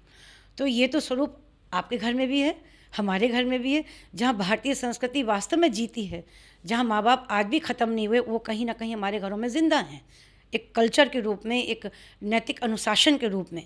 तो यही तो हमें लेकर के चल रहा है, वरना हम और आप यहाँ बैठे कैसे होते। पर बाइबल में गोमर का उल्लेख है, नबी की पत्नी थी, उसे कई मर्दों में से रिश्ता बनाने की में रुचि थी, तो वो छोड़कर चली गई। हाँ, बाद में आई भी, और बहुत सारी सिचुएशंस है कुरान में और बाइबल में ही। लूत का भी जिक्र है, जिनकी पत्नियां जो हैं वो गुमराह थीं। हमने इंडियन मिथोलॉजी में विश्वामित्र का उल्लेख पढ़ा है कि जो मेनका ने उनको जो है मोक्ष के रास्ते से करीब पहुंच गए थे, तो वहाँ से वापस खींच लिया। तो अच्छाई और बुराई की, सात्विक गुणों और तामसिक गुणों की ये लड़ाई तो हर ज़माने में रही है। अब हाँ, ठीक है, हम कलयुग के एक में आगे बढ़ते जा रहे हैं, तो अब पाप बढ़ रहे हैं और पुण्य करने वाले लोग कम हो रहे हैं। पर वापसी कैसे होगी, ये बहुत इम्पोर्टेंट है सोचना। वही है कि हमें समय देना पड़ेगा। हम बच्चों के बीच में जाकर के जो मॉर्निंग प्रेयर्स होती है, छोटे छोटे बच्चों के बीच में जाकर के कहते हैं कि तुमने अल्लाह को नहीं देखा, भगवान को नहीं देखा, लेकिन घर में बुज़ुर्गों को देखा है, माँ बाप को देखा है, तो आप उनको समय और सम्मान दीजिए। कोई फॉर्म भराने की ज़रूरत नहीं, पैसे लेने की ज़रूरत नहीं है बच्चों से। बच्चे बहुत खुश होते हैं। मैं आपको एक वीडियो सेंड करूँगी, इसमें होगा तो दिखाइएगा इसको, कि जहाँ बच्चे बहुत खुश होते हैं जब मैं उनको नानी दादी की याद दिलाती हूँ कि हाँ, आपने आज मुझे कहा, मैं अपनी दादी के साथ ये करूँगा। मैंने भी CMS के सारी ब्रांचेस जो हैं वो कवर अप की थी। करीब 3 से 4.5 लाख बच्चे जो हैं हमने मॉर्निंग प्लेज कराई सीनियर सिटीजन के लिए, जो सम्मान में मैंने ही क्रिएट की थी उसको। तो अगर हम बच्चों के बीच में जाते हैं और उनकी डायरी में मेरा नंबर होता है, हमारी संस्था का नंबर होता है, यकीन जानिए बच्चे अच्छा काम करने में बहुत खुश होते हैं। वो नंबरों पे कॉल आती है कि आंटी आज हमने ना हजरतगंज चौराहे पे एक दादाजी को देखा, वो भीख मांग रहे थे, कोई उनको भीख नहीं दे रहा था, तो मैंने फिर ये देखा कि उन्होंने गुब्बारे भी रखे हुए थे, तो मैंने उनसे गुब्बारा ख़रीदा। आंटी क्या आप उनको बचा सकती हैं? हम लोगों ने फटाफट उनको लोकेट किया, उनको रेस्क्यू किया और उनको वृद्धाश्रम पहुँचाया जो सरकारी चल रहा है। अब वो अच्छी स्थिति में है। ऐसे ही कुछ बच्चों ने पार्क में दादा दादी को रोते हुए देखा, तो बहुत ही कहना चाहिए कि क्रीम क्लास के वो पेरेंट्स दादा दादी थे। तो बच्चों के बीच में जाने से ये फ़ायदा होता है कि बच्चे खुद हमारे एक सेनानी बन जाते हैं, एक सेना बन जाती है हमारी। तो वो जो उनको घरों में दादा दादी के साथ समय स्पेंड करने की बात है, उनको फिर अगले कार्यक्रम में हम पुरस्कृत करेंगे, छोटी छोटी एक्टिविटीज़ कराएंगे गोल्डन एज या दादा दादी क्लब के रूप में। तो बच्चों की राह अलग बन जाती है फिर। तो जब राह सही बन गई, खरपतवार नहीं है, कंकड़ पत्थर नहीं है, उसमें कोई ना कोई व्यक्ति चल रहे हैं जो उनके माया दादी की तरह ही है, तो बच्चे उसको फॉलो करना बहुत पसंद करते हैं। यकीन जानिए, हम जो काम कर रहे हैं, मुझे पूरा विश्वास है कि हम जिस काम को कर रहे हैं हम कुछ ना कुछ ऐसा बदलाव लाएंगे कि वही बच्चे जो हैं गलत चीज़ों का प्रतिकार करेंगे। जो हार्ड कोर फेमिनिस्ट सोच रखने वाले स्त्री और पुरुष हैं वो तो आपकी बातों को नहीं पचा पाएंगे। दूसरे, इस पूरे डिस्कशन के बाद इस पॉडकास्ट का टॉपिक तो मुझे ये लग रहा है कि मर्दों को औरतों से बचाओ, कैसे बचाओ? पर ये बताइए, सरकारें हाँ। आंखें मूंदे हाँ। क्यों बैठी हैं? उनको दिख नहीं रहा समस्या या कुछ कर नहीं सकती? क्या प्रॉब्लम है? राजनीति। क्योंकि अगर हम कुछ ऐसा काम करेंगे कि जो किसी वर्ग विशेष को कहीं ऐसा ना हो कि वो नाराज़ हो जाए हमारे किसी काम से। करीब कुछ वर्ष पहले की बात है, तो मैंने कहा, जो बहुत ही उच्च पद पर थे राजनीति में, मैंने कहा भैया देखें ना कितना गलत हो रहा है, लड़के मारे जा रहे हैं। आज 67,000 पुरुष एक साल में भारत में आत्महत्या कर रहे हैं। टोटल संख्या लें तो एनसीआरबी का डाटा 92,000 इन अ ईयर है, यानी हर 8 मिनट पर एक पुरुष आत्महत्या कर रहा है। लड़कियों की संख्या देखें तो 21 से 29 हज़ार है। तो रोती तो माँ ही है ना, उसके बच्चे जाते हैं उसमें। तो उनका देखिए, ये राजनीति के लोग हैं हम लोग, हम इस तरह इंडिविजुअली पुरुषों के लिए मंत्रालय इन सब की बातें नहीं कर सकते। हम लोग को वोट लेना होता है, ये सब चीज़ें होती हैं, क्योंकि स्त्री का वोट बटा है स्त्री में, जैसा मैं पहले ही बता चुकी थी आपको, और पुरुष का वोट बटा है जातियों में। तो जब जातियों की बात आती है तो उस समीकरण को सेट करने के लिए हमें उस तरह के कैंडिडेट खड़े करने होते हैं। पुरुष का वोट बटा है जातियों में, अब धर्मों में भी। जी हाँ, धर्मों में भी। और दूसरा है कि स्त्रियों का वोट बटा है हेल्पलाइंस, फ्री क्या मिल सकता है, कौन सी कितने हम आपको चुप्पी तोड़ो, घंटी बजाओ, बैल बजाओ, अधिकार पाओ, कुछ इस टाइप का है। कौन से कानून हम फटाफट उनके उसमें ले आए कि विवाहिता स्त्री किसी भी पुरुष के साथ सो के आ सकती है। विवाहिता पुरुष ने लिव इन से कोई बच्चा जना है तो पति को, जो उसका पति है वो उसका वैधानिक रूप से पापा होगा। ये कौन सा समाज हम क्रिएट कर रहे हैं भाई? तो हम उन स्त्रियों को भी हवा दे रहे हैं जो गलत काम कर रही है, हमने उनके लिए भी काम कर दिया। तो वोट की राजनीति क्या कहती है?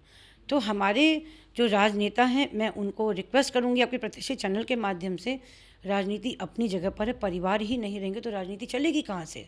आप किसके राजा बनिएगा? किसी के भी नहीं बन पाएंगे जब परिवार ही नहीं रहेंगे। टूट टूट के परिवार बिखर रहे होंगे। हमने कितनी जो सभ्यताएं हैं उनको नष्ट होते हुए देखा है, नष्ट होते हुए देखा है। कहीं परमाणु बम गिरे हैं तो यहाँ मानव बम फूटेंगे खराब लोगों के माध्यम से। जैसे खराब लोग, चाहे वो बलात्कारी हो, चाहे वो मुस्कान टाइप के लोग, जो एक जिसके अंदर क्रूरता की पराकाष्ठा है।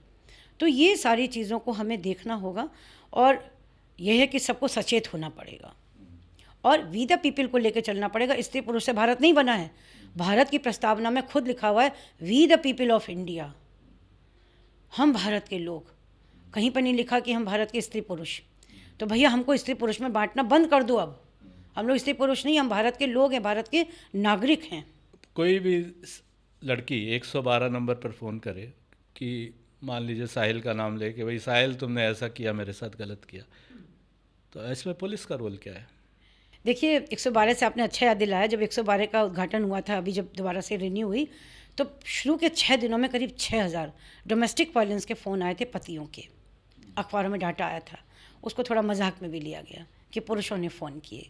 अगर 112 नंबर पर पुलिस को कोई लड़की फ़ोन करती है कि मुझे फ़लाना जो है छेड़ रहा है, परेशान कर रहा है, तो 112 नंबर की खूबसूरती ये है कि विद इन अ सेकेंड वो आ जाती है।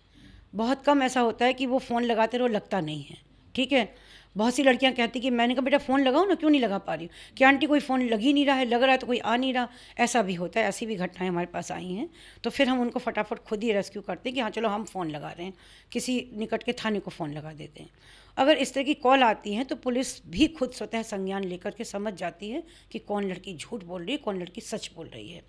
और प्रथम दृष्टया 112 नंबर उनको, पर पुलिस वाले डरते हैं कि अगर लड़की के फेवर में काम नहीं करेंगे या एक्शन नहीं यही लेंगे। लाइन में अगली बोलने वाली थी आपको कि अगर मैं वो यही बोलती कि अगर उन्हें लगता है कि लड़की जो है जबर हो गई एकदम से, जैसा कि वो हमने देखा कि रेलवे स्टेशन पे हो रही थी, रेलवे उसमें केबिन में हो रही थी, तो अगर वो इस तरह की बातें करती है तो वो फिर थाने को तुरंत बुला लेते हैं, क्योंकि 112 नंबर तो एक पीआरबी में चलने वाली सेवा है। तो पुलिस भी इस चीज़ से डरती है कि अगर हम लड़की की, क्योंकि उनको ड्यूटी करनी है, अगर कॉल आई है तो उस कॉल का हिसाब उनको देना होता है कि इस कॉल पे आपने किया क्या, कि सर वो झूठ बोली थी तो फिर भी तुमने क्या किया, फिर भी तुमने क्या किया, कि सर हम उसको थाने ले गए तो आपने क्या उसको अपनी जीडी में भरा कि नहीं भरा। तो जीडी में मान लीजिए नहीं भरा तो मुश्किल है, तहरीर ली कि नहीं ली ये भी मुश्किल है। तो एक प्रक्रिया ऐसी है कि लड़कियां समझती नहीं हैं, आपकी एक कॉल पर एक एक कॉल इतनी महंगी होती कि सबको लगना पड़ता है। अगर वो तहरीर आपकी उसमें एफआईआर में चेंज हो गई, लीजिए आप एक मुकदमा लीजिए, मुकदमे पर एक फाइल बनेगी, फाइल में जज के सामने जाना, वकीलों का लगना, समझिए पूरी व्यवस्था ही नष्ट भ्रष्ट। अंत में जाकर के जैसे ही वो एविडेंस पे यानी साक्ष्य पे आती, लड़की गायब, क्योंकि साक्ष्य है ही नहीं। अधिकतर कोर्ट में मैंने देखा है कि लड़की एविडेंस पे गया, सर वो कहाँ है, सर वो ना वो लड़की के एग्ज़ाम चल रहे हैं इसलिए नहीं आएगी, सर कब आएगी। उन्होंने पूछा वकील साहब से कि भैया कब आएगी वो, सर वो 2 साल लगेंगे। अब लड़के वाले कहाँ जाए भाई? बर्डन ऑफ प्रूफ किसके ऊपर है? लड़कों के ऊपर होता है। भाई अगर तुम बताओ तुम बेगुनाह हो कि नहीं, तुम लाओ। अरे भाई जब झूठा वो है, वो कहाँ से ला देगा कि मैंने मारा था? कहाँ से वो दिखा देगा कि हमने उसको गला फाड़ा या कुछ कपड़े फाड़ेगा या कुछ ने दादा टाइप के आदमी ने, जो दादाजी होते हैं घर में, उन्होंने बहू का रेप किया? Is it possible in India कि दादाजी टाइप के जो लोग हैं, जो संस्कारी, जो कहीं से रिटायर्ड आईपीएस हैं, वो इसको करते को करेंगे? वो भी अपनी पुतोहू के साथ। लड़की ने तो पुतोहू ने खटाखट बोले कि पूरे परिवार को भैया नाप लो, छोड़ना किसी का नाम मत, तभी पैसा मिलेगा हमको। तो यानी किसी केस को ख़त्म करने के लिए पैसे की राजनीति चलती है।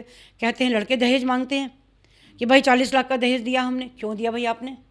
क्या ज़रूरत थी? क्या किसी बेरोज़गार से शादी नहीं कर सकते थे आप?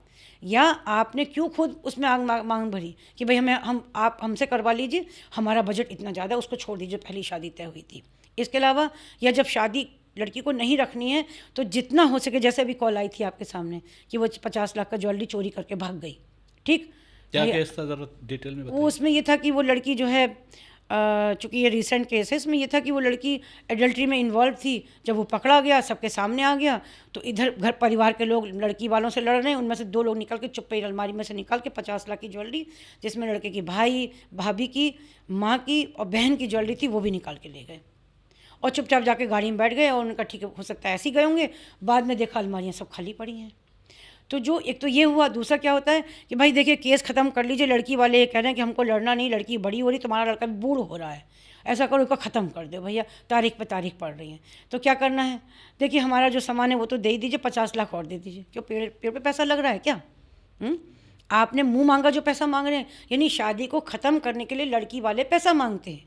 ये घटना कोई ऐसा नहीं कि जो मैं नई कहानी आपको सुना रही हूँ, ये घटना बहुत प्रोमिनेंस के साथ है। इन लोगों से पूछ लो, पढ़े हो कि नहीं पढ़े हो अखबार में, सब पूछ लो इस चीज़ को। कहीं भी एक घटना मिल जाएगी आपको कि भाई वो 1 करोड़ रुपये, अरे भाई तुमने कहाँ से लाया 1 करोड़ रुपये शादी में खर्च करने के लिए? मैडम वो बुआ से मांगा था, चाचा से मांगा था और मैंने खर्च किया था। तो आपने उसको पे इनकम टैक्स दिया? आप अगर 50 लाख दिखा रहे हैं कि मैंने अपनी बेटी की शादी में खुद 50 लाख खर्च किया, कहाँ है आपका इनकम टैक्स पे किया आपने? इस पर दिखाइए हमें आप। जहाँ ऐसी बातें होती वहाँ फिर वो 370 का केस लग जाएगा, 376 लग जाएगा, आपके 354 आपके देवर पे लग जाएगा लड़की के। तो ये किस तरह की राजनीति, जहाँ पे हम लोग राइट टाइम करने में लगे हुए हैं एक पक्ष को, और न्याय जल्दी नहीं होता। हमारे पास न्यायाधीशों की बहुत कमी है, कोर्ट्स में न्यायाधीश नहीं है। डाइवोर्स का मुश्किल होना कितना इन कारणों को और जन्म देता है? डाइवोर्स का डिले होना, मुश्किल होना, यानी इतना आसान नहीं है कि डिवोर्स हो। देखिए डाइवोर्स के लिए जो कोर्ट्स में कुटुम्ब न्यायालय होते हैं हमारे, और 1984 में कुटुम्ब न्यायालय बना था इस निगाह से कि हमारी पुलिस या हमारी न्यायपालिका ये परिवार के केसेस के लिए नहीं बनी है कि ये तो क्रिमिनल केसेस हैं, इसमें नहीं आना चाहिए। कुटुम्ब न्यायालय बना देते हैं जहाँ पे मीडिएशन को ले लेंगे, लोक अदालतों को ले लेंगे, एडीआर को ले लेंगे, वहाँ आएंगे सब लोग बैठ करके अपना मामला सुलझा देंगे। उसमें वकील घुस गए, उनका अपना था कि तारीख बढ़ेंगे तो हमारा पैसा बनेगा, है ना? कतिपय वकील, हम सबको तो कह ही नहीं सकते इस चीज़ को। तो हमें वकीलों की क्या ज़रूरत है जो हम इन पर्सन जा सकते हैं? अगर मुझे न्याय की ज़रूरत है, मैं लिखित पे जा करके जज साहब को दे सकती हूँ कि सर ये दिक्कत है। सारे कानूनी गुड बेंच तो वही बताएंगे, वो बताएंगे, वो अलग चीज़ है, वो डिले होगा उसमें। लेकिन अगर आज हम किसी काउंसलर के थ्रू, जैसे हमारे पास जब केसेस आते हैं तो हम उसको मीडिएशन पे ले करके उनको दोनों पक्षों को समझाते, देखिए लड़िए मत, उससे कोई फ़ायदा नहीं है। अगर आप म्यूचुअल पे जाएंगे तो विन विन पोजीशन में दोनों पक्ष रहेंगे। जो आपस में दिया लिया है वो हम बैठे हुए हैं, हम आपका एमओयू बनवा देते हैं। आप दोनों अगर साथ में रहना संभव नहीं है तो ज़बरदस्ती रिश्ते को मत घसीटिए, आप इसको ख़त्म करिए और म्यूचुअल पे जाकर के 13B में तलाक ले लीजिए। जजेस इसको पसंद करते हैं, उसमें समय भी कम लगता है। मानिए सुप्रीम कोर्ट का भी ऑर्डर भी आ गया कि अगर पति पत्नी साथ न रहना नहीं चाहते और उनके साथ वैचारिक विभेद है, उनके आचार व्यवहार नहीं मिलते और भी बहुत सारी चीज़ें, तो 1.25 महीने में, वो 1.25 महीने से 2 महीने में तलाक एक्सेप्ट कर लिया जाता है कोर्ट के द्वारा। लेकिन तलाक इतना कठिन नहीं है, कठिन बना दिया जाता है एक्चुअली, क्योंकि अगर मन मांगी रकम नहीं दी गई, अगर दे दी गई शुरू में कि हाँ ठीक है हम 1 करोड़ का चेक काट के दे रहे हैं, ठीक है केस खत्म, हमें कुछ नहीं, आप जहाँ कहीं हम साइन कर देंगे, हम जितने कहीं हम सारे केसेस वापस ले लेंगे। तो फिर केस लगाए क्यों थे आपने? आपने क्यों झूठ कहा कि मेरे दादा ससुर ने मुझे बाथरूम में देख लिया और उन्होंने मेरी फ़ोटो अपलोड कर दी, मेरे देवर ने मुझे ये करा, मेरी नंद ने मेरा गला घोट दिया। ये सारे केसेस ख़त्म जैसे ही पैसा मिला। ये कौन सी राजनीति भाई? ये किस तरह का कौन सा उद्योग पनप रहा है? ये नया उद्योग है क्या पैसा कमाने का, कि शादियाँ आप करिए और लड़कियाँ जो है पैसा मांगें और उसमें ये 40-50 लाख का एक मेंटेनेंस या कोई भी चार्जेस लगे, चलो निकल लो यहाँ से। पढ़ी लिखी लड़की को मेंटेनेंस नहीं मिलता, ये माननीय सुप्रीम कोर्ट का जजमेंट है, लेकिन तब भी वो झूठ बोल करके झूठे एफिडेविट पे साइन करती है कि मैं नौकरी नहीं करती हूँ। जब वो इन्वेस्टिगेशन पे जाता है, जब वो मैंडेटरी हो गया कि आपको अपना ITR वगैरह जमा करना है, फंस गए उसमें। तब उन पर कड़ी सज़ा नहीं होती, खाली वार्निंग दे के छोड़ देते हैं। वाए करिए ना, कड़ी सज़ा करिए, इसको नौकरी से निकालिए तो। और जो लोग IIT पास आउट होते हैं कपल, सोचिए अगर उनमें लड़की वाले बदमाश और वो लड़के के साथ रहना नहीं चाहते। क्यों नहीं रहना चाहते? भाई हमारी लड़की खाना नहीं बनाएगी, तो अगर वो माँ बनेगी तो दूध भी कोई बाहर का व्यक्ति पिलाएगा या कोई और व्यक्ति गर्भ धारण करेगा तुम्हारी जगह। जो नीति नियम के साथ तुमने अपनी माँ को करते हुए देखा, कम से कम मत खाना बनाओ, लेकिन उस व्यवस्था में अपना कुछ तो सहयोग कर सकते हो, क्योंकि जब तक हमारा हाथ नहीं लगेगा तो उसमें रुचि कहाँ आएगी, एक सौंदर्यता कहाँ आएगी, उस व्यवस्था कहाँ से बनेगी। आप नहीं खाना तो आप कुक को मैनेज तो करेंगी, एक अपना मीनू तो बनाएंगी, कुछ तो व्यवस्था करेगी। उसमें लड़कियां भाग जाती हैं, वो उनको दादी के साथ नहीं रहना, अपनी सास के साथ नहीं रहना, ससुर के साथ नहीं रहना। लड़की वाले घर कौन सा ढूंढते हैं? लड़का अकेला है, हाँ अकेला है, ठीक। नंद है ना? ना ना, कोई नंद नहीं है। सास नहीं है, वो मर गई पहले ही। बिल्कुल सही लड़का है ये, इसको कर लो। देखो कितना पैसा मांग रहे हैं, इतना। अरे तो हम बढ़ा के दे देंगे 10 लाख। होता है कि नहीं? हंस रहा, सही है कि नहीं बात? ये कौन सा तरीका है? लड़के पहले क्या कहते थे कि भाई घर में कितने लोग हैं, एक एक कौड़ी मिलेगा तो मेरी बेटी का पेट भर जाएगा। था कि नहीं था भैया ये चीज़? चलो हम उसको मार देते, ख़त्म करते हैं। कम से कम जब अगर आपको एक प्री मैरिज काउंसलर के पास जाते हैं, आप लड़के का या लड़की का इन्वेस्टिगेशन कराइए हमसे, हम बताएंगे आपकी लड़की रहने लायक है या लड़का रहने लायक है कि नहीं। तो हमेशा प्री मैरिज या पोस्ट मैरिज काउंसलर से ज़रूर मिलें जब झगड़ा हो, और रिलेशनशिप काउंसलर से, जिससे कि वो झगड़े कोर्ट तक ना पहुँचे, पुलिस तक ना पहुँचे। क्योंकि शादी के कार्ड हमने उनको नहीं दिए। तुम गए थे अपने भैया का शादी कार्ड देने पुलिस को, भाई जी हमारे घर आइएगा? थाने गए थे? नहीं गया। तुम गए थे? नहीं गया। वो भी कोर्ट में नहीं गया, मना कर रहा है वो भी। तो हम अपने शादी कार्ड किसको देते हैं? भैया को देते हैं, बुआ को देते हैं कि बुआ शादी में आइएगा। तो इन्हीं लोगों को जब झगड़े होते हैं उन्हीं को बुला लेते हैं कि बुआ ज़रा सुलझा दो आकर के, थोड़ा सा मेरी बीवी नाराज़ हो रही है, आप समझा दीजिए। जैसा भी कॉल आया था, आपने देखा इस चीज़ को। तो काउंसलर के पास अगर फ़ोन आएगा तो आप मान लीजिए पुलिस तक तो नहीं जाने देते उसको, ना कोर्ट तक जाने देते हैं। तो ये भारत में भी काउंसलर्स की कमी तो नहीं कहूँगी, अब एक कैरियर आ रहा है लोगों का, लेकिन इसको बहुत आध्यात्मिकता के साथ, बहुत प्योरिटी के साथ और अनुभव के साथ लोगों को करना चाहिए, जिससे कि भारत झगड़ों का, बलात्कारों का, हत्याओं का देश न बने, एक सुसंस्कृति के साथ सुंदर देश कहलाए। एक बार मैंने कहीं सुना था कि आपने DGP साहब के ऊपर हैरेसमेंट का आरोप लगा दिया था, वो क्या था? वो फोटो है मेरे पास, अभी आपको दे दूंगी, दिखा दीजिएगा।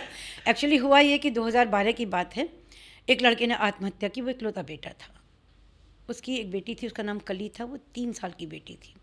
उसकी जो लड़के की बहन थी वो गोरखपुर में बीटेक कर रही थी, मम्मी थी और पापा थे। तो 3 महीने से वो बेचारे बार बार वहाँ जाते थे कि मेरे बेटे ने आत्महत्या की, सर इसकी FIR दर्ज कर लीजिए। मैंने आत्महत्या कर ली, जबकि सुसाइड नोट तक मिला है, तब भी FIR नहीं हो रही थी। किसी ने उनके कान में डाला कि इंदू को बुलाओ, तो उन्होंने मुझे फ़ोन किया कि मैडम आपका परिचय मिला है, कि आप देहरादून आ सकती हैं? हमने कहा बिल्कुल आ जाएंगे। पतिदेव से पूछा, उनको जाओ। तो जब उन्होंने कहा जाओ तो फिर गए।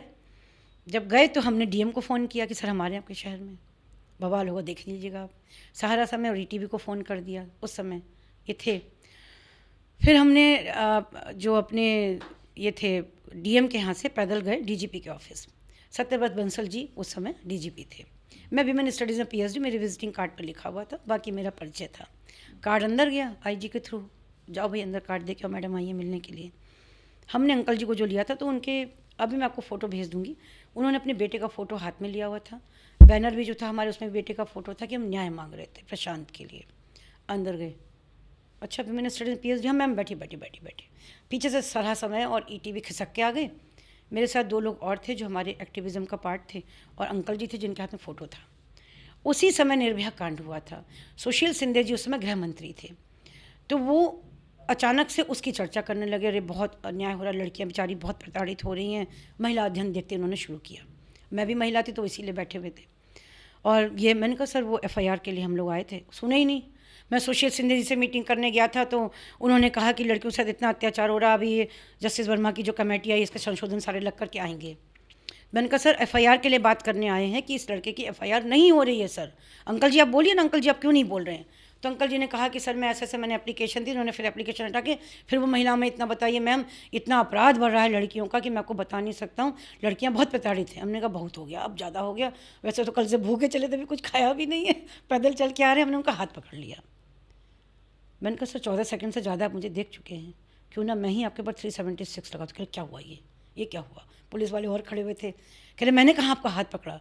मैंने कहा भैया इन्होंने मेरा हाथ पकड़ा। सहारा समय बोला जी मैंने देखा कि आपने मैडम का हाथ पकड़ा। मैंने कहा सर कपड़े फाड़ लूँगी अभी के अभी, अब मेरी बात ही नहीं सुनने जो मैं कहना चाहती हूँ। तो मैंने कहा सर मैं विद ड्यू रेस्पेक्ट, ये मैं एक दुष्ट स्त्री के स्वरूप में मैंने आपको एक टेलर दिया था कि लड़की जो ये जिसका शिकार है, ये जो बच्चा मर गया है, वो इसी तरह की लड़की का शिकार था जो मैंने आपके सामने रूप रखा। अभी मैं आपके सामने कुछ भी नहीं हूँ, आपके सामने कितने पुलिस के ऑफिसर खड़े, सबके सकते में आ गए हैं कि एक दुष्ट महिला के साथ 2 गवाह खड़े हों, ईटीवी और सहारा समय के रूप में। दोनों ने कहा कि हाँ बिल्कुल बिल्कुल मैडम हम गवाही देंगे इस चीज़। वो भी मौज ले रहे थे उन्हें पता था कि जो माँ पिता के दुख है वो उसके में हम नहीं खड़े होंगे तो कौन खड़ा होगा। तो तुरंत उन्होंने फ़ोन किया, क्यों किसने एफआईआर नहीं दर्ज करी, उठाओ। रायपुर थाने का आदमी उठा लिया गया, क्यों नहीं तुमने एफआईआर करी? सर अभी कर रहा हूँ। तुरंत एफआईआर हो गई। फिर राइटिंग एक्सपर्ट तक जाने के लिए 5 महीने लगे। हम हर महीने उसी 17 तारीख को हमने गांधी पार्क पर बराबर धरने दिए, प्रदर्शन किए।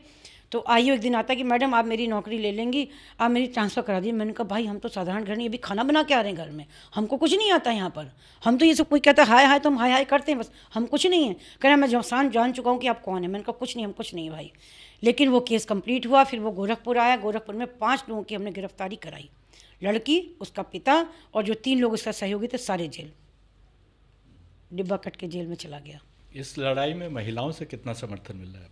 बहुत मिलता है, विशेषकर उनसे जो माँ होती हैं, बहन होती हैं किसी लड़के की, वो जरूर सामने आती हैं। और सास भी होती हैं। नहीं, ऐसी भी लड़कियां आती हैं जिनकी अभी शादियां नहीं हुई हैं, जो समझ रही हैं कि समाज में जो ये लड़कियां कर रही हैं गलत कर रही हैं। जिन लड़कियों के साथ संस्कार है, विवेक है, जिनके साथ जो शिक्षित हैं लड़कियां वास्तव में, वो ब्लैक एंड वाइट को समझती हैं कि कौन सा गर्म है, कौन सा ठंडा है, कौन सी सही राह है, कौन सी गलत राह है।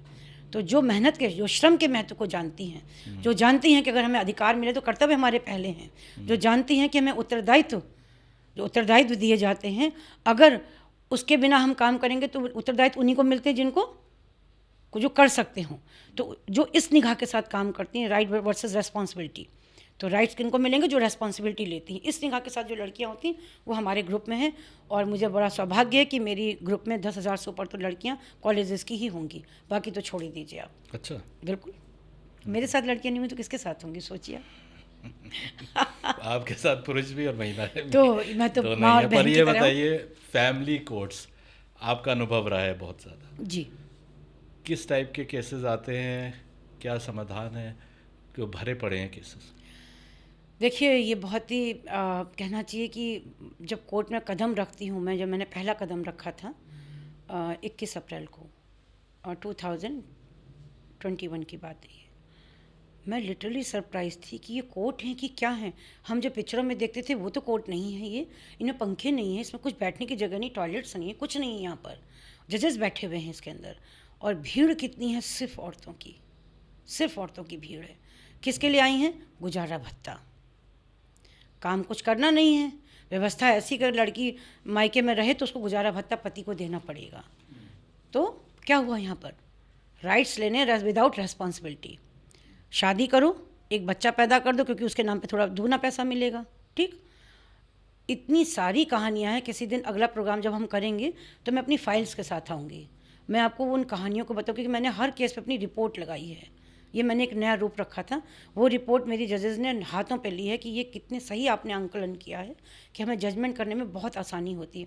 मैं उनसे लड़कियों से लिखवा भी लेती हूँ, लिखो इस पर जो दिक्कत है उसको सीधे लिखो। प्लान करता है इतना लंबा कि बच्चा भी कर लेंगे तो रिश्ते बिगड़ जाते हैं, इसलिए जो है खेल होते हैं। रिश्ता से ऊपर पैसा है, उससे ऊपर पैसा पैसा है, पैसा। मैटेरियलिस्टिक भौतिकवादी nature अप्रोच आ है चुकी है और पैसा सबसे ऊपर है।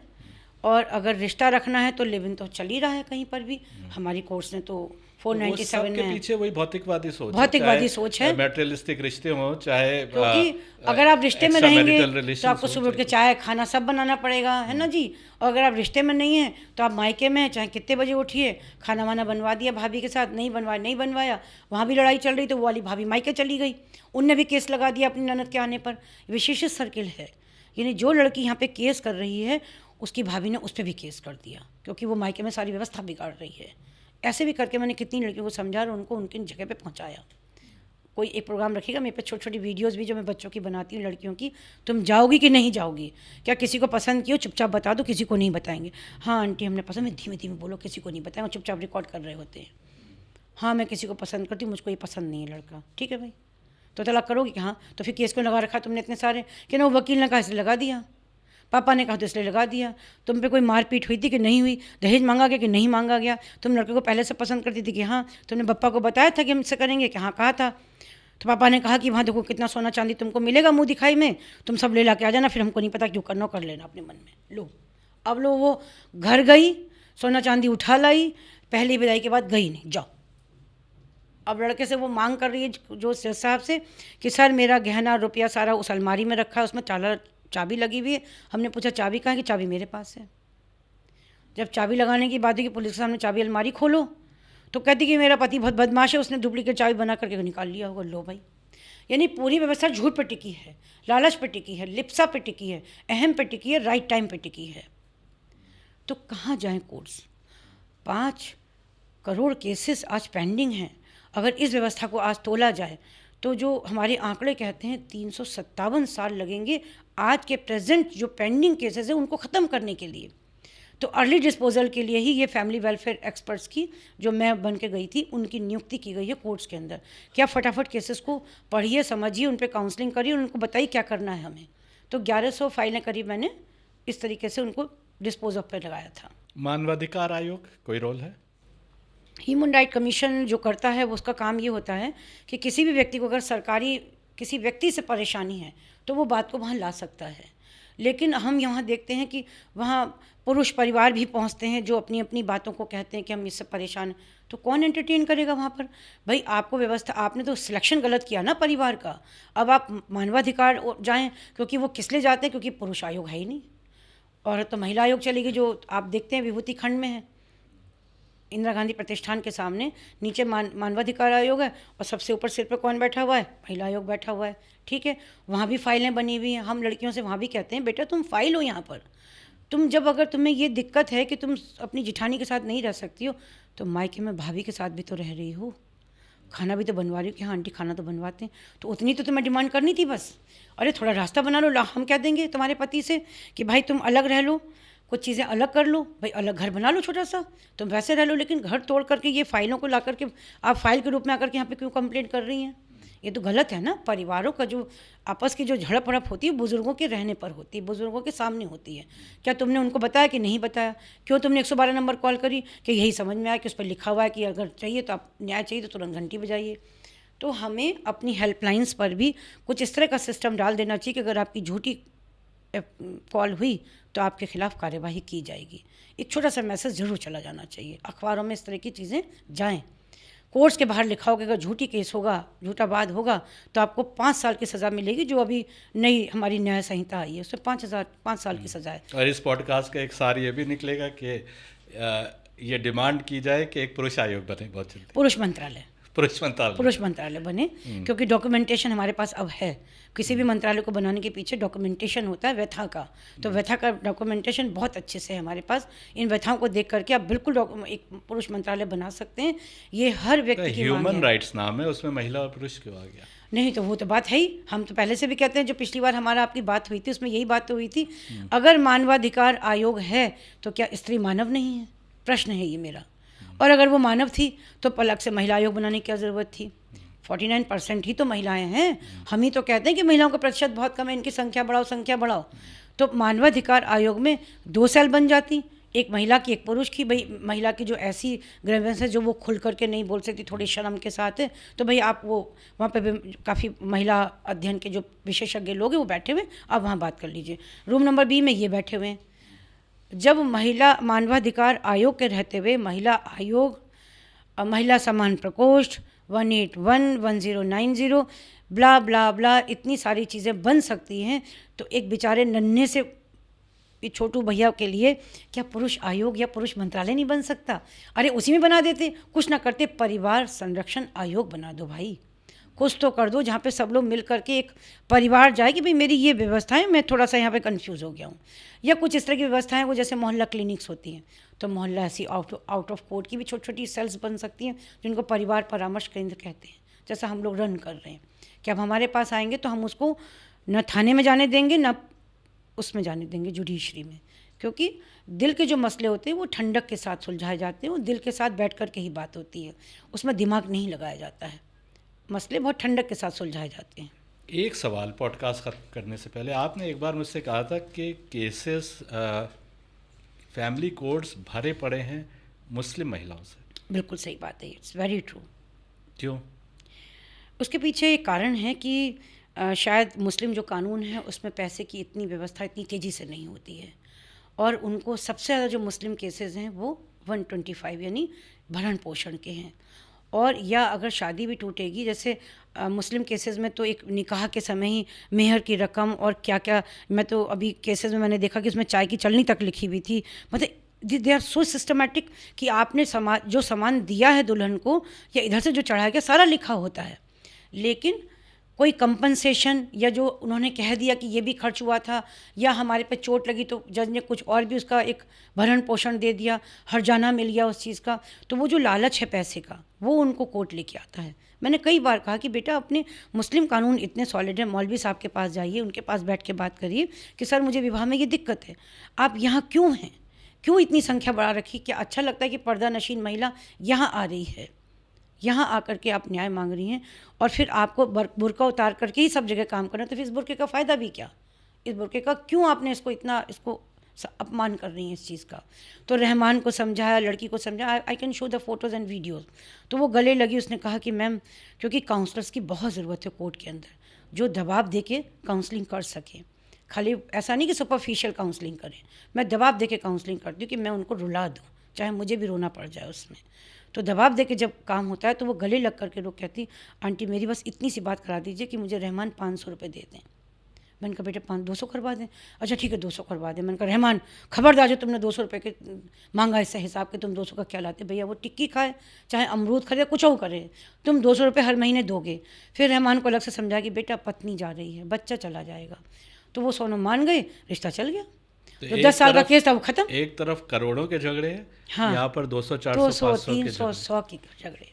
सिर्फ ये था कि आंटी मैं जब स्कूल बच्चे छोड़ने जाती हूँ मेरा अमरूद खाने का मन करता है। मैं ताज्जुब मान गई, मैंने उसको कहा, मैंने कहा यार तुम्हें समझ में नहीं आता, अरे अगर तुम 100 रुपये महीने भी डाल दोगे तो वो जो लड़की कहती है कि आंटी मैं 100 रुपये खर्च नहीं करूँगी, मैं उसमें से कुछ बचा लूँगी, जिसको कहा कि 2000 डलवा देंगे बेटा तुम आ जाओगी लौट करके कि हाँ, और आप डांट देंगी मेरे पति को, हम कहते हैं हाँ बिल्कुल डांट देंगे, इधर आओ इधर आओ, क्योंकि एक थप्पड़ लगाते हैं दिखाने को, तो वो समझते हैं कि हाँ ये तो मार सकती है मेरे पति को। छोटी छोटी चीज़ें होती, ये काम माँ बाप को करना चाहिए, अपने बेटे को डांट दें, अपनी बेटी को डांट दे कि तुम मेरे दामाद को इस तरह क्यों तंग कर रही हो। अरे छोटा छोटा गेम तो कोई भी खेल सकता है, ये छोटी छोटी चीज़ें करके ही काउंसलर जो है केसेस को ख़त्म कर देता है। पर ये केसेस ज़्यादा क्यों हैं? ज़्यादा तो वही पैसा और जनसंख्या, शिक्षा की कमी है ना, शिक्षा की कमी शिक्षा की कमी का ही कारण है कि हाँ, पैसा भी कम है, और जनसंख्या ज़्यादा है, ये भी इसी का कारण है। जनसंख्या ज़्यादा है तो सब माँ बाप का लालची होना, माँ बाप के क्या होता है कि माँ बाप का बेटा बहू गायब हो गए, वो अपना घर बना लीन, अब इनको खाना वाना कौन खिलाएगा, तो बेटी को धीमे से ससुराल से बुला लेते हैं, तुम यहाँ आ जाओ, गुजारे भत्ते का पैसा मिलेगा, कुछ तुम्हारे पापा कमा लेंगे, कुछ हम दोनों मिलकर झाड़ू पोछा बर्तन कर लेंगे, घर चल जाएगा, ख़त्म, जाओ। बेसिक सार यही है कि अगर शिक्षा हो तो ये सारी प्रॉब्लम्स कम हो, हाँ है ना, लेकिन शिक्षा जहाँ पर है प्रॉब्लम्स तो वहाँ भी है। देखिए शिक्षा में मॉरल वैल्यूज हो, हाँ, फिर नैतिकता है, और काउंसलर्स अगर काउंसलर्स होंगे, मैं आपको बता रही हूँ, अगर एक कोर्ट में कई सारे फैमिली वेलफेयर एक्सपर्ट जो ट्रेंड हो, जो MSW काउंसलिंग हो, जिनके पास परामर्शन का अनुभव हो, डिग्री हो, अगर वो जाके काम करते हैं, मैं आपको विश्वास दिलाती हूँ कि कोर्ट में इतनी भरमार नहीं होगी। फिर हमारे तो रूम्स अलग बने हुए थे, मेरा तो पूरा रूम हर समय भरा रहता था लोगों से। लोग ढूंढते थे कि आप कहाँ बैठी, लाइए हमारा केस ख़त्म करा दीजिए प्लीज़, हमको कोर्ट नहीं आना। ये चीज़ क्योंकि हमने उनको समझा दिया था फ़ोन पर। मैं फ़ोन वर्क बहुत करती थी नंबर ला करके कि मुझे 10 नंबर दीजिए, मैं कल जब किसी की डेट आएगी मैं उसको ख़त्म करा दूँगी। मरना पड़ता है किसी चीज़ को ख़त्म करने के लिए। अब मुस्लिम समाज की महिलाएं क्लर्जी के पास या तो इसलिए नहीं जाती कि वो उनको वैल्यू ही नहीं देती हैं, तो उनको हाँ, उनकी सुनी ही नहीं जाती। और ये कानूनन बाहर ये एक बात मशहूर है या लोगों में भ्रांति है कि बड़ा उनके पीछे बड़े सारे फॉलोअर्स हैं, पर ऐसा है ही नहीं, कोई सुनता ही नहीं। हाँ, सुनता नहीं कोर्ट है। का जहाँ डंडा होता है वहाँ सुनने को तैयार होते हैं। अगर वो सिस्टमेटिक एक पैनल बन जाए और दबाव के साथ बन जाए, लोग उसको भी सुनने लगेंगे। हमें इसको मोहल्ले स्तर पे काम करना पड़ेगा मिल करके कि अगर है तो आउट ऑफ कोर्ट ये एक सेल बनी हुई है मुस्लिम समाज की, मैं आके बैठ गई आपके पास, हिंदू समाज की आप इधर आ गई, ये एक हमने कॉमन बना ली। भाई कोर्ट या कचहरी या थाने जाने से पहले पहले यहाँ लाइए बात को। अगर ये चीज़ें बीच में आ जाएंगी तो आप विदेशों में रह के जाइए ना, कहाँ इनसे के झगड़े, वहाँ पे तो लोग लगे हुए हैं एक विकसित समाज के लिए, और यहाँ क्या हो रहा है बोलने की ज़रूरत नहीं है, यहाँ ये झगड़ों में ही चल रहा है मामला सारा। तो हम लोगों को एजुकेशन के साथ साथ सेल्स यानी प्रकोष्ठ बनानी पड़ेंगी, मध्यस्थता प्रकोष्ठ, जिसको परिवार परामर्श केंद्र कहते हैं। अगर ये बहुत सत्यता के साथ, निष्ठा के साथ अगर बन जाती हैं तो लोग, मुझे लगता है कि फिर वो उसको कहेंगे चलो अच्छा आज ऐसा करते हैं, आओ चलो वहाँ चलते हैं, समर्पण में चलते हैं, मैम के पास इंदू मैम है वो सुलझा देंगी। फिर देखते अगर वो कहेंगी तो हम पुलिस को बात करेंगे, मैडम खुद ही पुलिस में चिट्ठी भेज देंगी। अगर इस तरह होता, हमारे पास तो होता है ऐसा कि अगर ज़रूरत होती तो फिर हम पुलिस और जो कोर्ट में जाने के लिए चिट्ठी भी तैयार कर देती हूँ कि कोई पैसा ना ले उनसे, इसको जाकर के आप कोर्ट में सबमिट कर दीजिए और म्यूचुअल पे बात करिए, तो आपका खर्चा भी ज़्यादा नहीं होगा, क्योंकि इसमें ज़्यादा वकीलों के और डेट्स की ज़रूरत नहीं होती है। वो हम भी खुद एजुकेट कर देते हैं और खुद भी उनके वकील को समझा देते हैं कि इसमें पैसा मत कमाना, परिवार के केसेस पे पैसा कमाने का कोई मतलब नहीं, या तो ख़त्म करो या साथ भेजो, डेट पे डेट मत लगाओ। उनको भी एजुकेट करते हैं कि डेट कैसे देखते हैं, ई कोड क्या होता है, किस तरह हम डेट्स देखते हैं, सारा समझा देते हैं। तो समस्या तो बहुत बड़ी है, लोग समाधान कम हैं। अभी बोलने वाले सिर्फ आप जैसे चंद हैं और वाकई समाधान ढूंढने की अभी कोशिश शुरू हुई नहीं है जी। हम ये कामना करते हैं कि इस पॉडकास्ट से एक शुरुआत होगी, कहीं ना कहीं कोई बिल्कुल। रास्ता देखिए, निकलेगा, कुछ लोग आगे आएंगे, आपको समर्थन देने वाले आगे आएंगे, कम अकेले से कम चलते कोई हैं कारवां बन जाता है, मैं ऐसा बस मानती वो हूँ। कारवां बने, इसी कामना के संकल्प का साथ धन है तो विकल्प भी जुड़ जाते हैं। विकल्प भी जुड़ जाते हैं, तो वो विकल्प निकले। हमारी एक कोशिश उस विकल्प निकलने में एक साधन के तौर पर, एक मार्गदर्शन करने वाले के तौर के ऊपर हो। इसी के साथ अपनी राय ज़रूर दीजिएगा इन पॉडकास्ट के ऊपर। आप पॉडकास्ट देख रहे हैं हमारा, बताइएगा इस वार्तालाप के बारे में, और इंदू मैम जो काम कर रही हैं उसको कितना आपका समर्थन है उसके बारे में बताइएगा। और फिर मिलेंगे किसी और हस्ती के साथ। थैंक यू, नमस्ते। थैंक यू, बहुत बहुत नमस्कार। शुक्रिया आपका। Thank you so much.